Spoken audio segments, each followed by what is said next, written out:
Welcome to this Word of Hope for Friday of the 11th week in Ordinary Time. My name is Father Luke Barter. I'm here at our St. Dominic Parish in Denver, Colorado.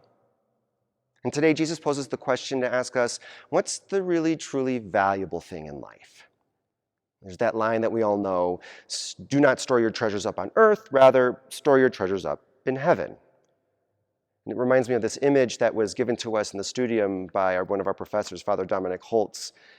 And he would always put out this example of this plate of donuts, and that we can walk past a plate of donuts and we can look at the plate of donuts and say, those donuts are good. And we can look at the sprinkles and the colors and we can say, wow, yeah, that's a good thing. And then we know that once that cakey goodness hits our tongue, we're going to taste its yummy goodness. And that yummy goodness and, visual appealing goodness are good things.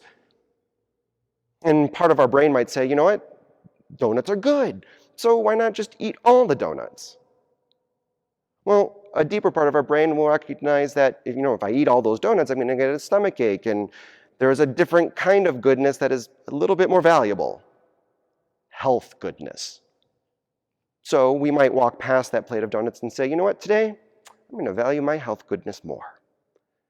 It's a very natural thing to be able to distinguish the different kinds of goodness that we might encounter every day. And this is sort of what Jesus is pointing out to us.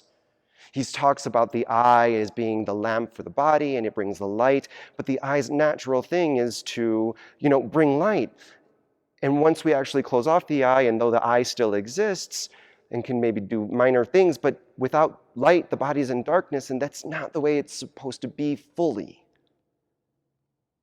There are some times where we get distracted or fixated on certain kinds of lesser goods, and unable to surpass them and maybe even recognize a greater good.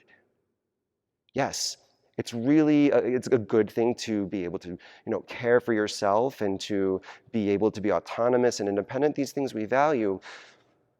But sometimes we might overvalue ourselves or our own good, and it might, in the long run, lead to something that is less good because we've ignored relationships, we've been selfish and have not been able to achieve other opportunities or seek other opportunities that may have come before us or after us. We are meant to be able to distinguish between several goods. And true freedom is be able to know the deepest, truest of goods, and then to be able to actively choose it. Sometimes having to hold off on other kinds of goods. And it's not just about money that this treasure evokes for us. Money is not the end-all be-all. There is a good in money. But we should be fixated on the deeper goods, the truer goods.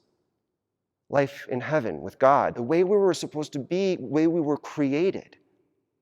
True freedom is to be able to know the real goods and then to be able to choose it.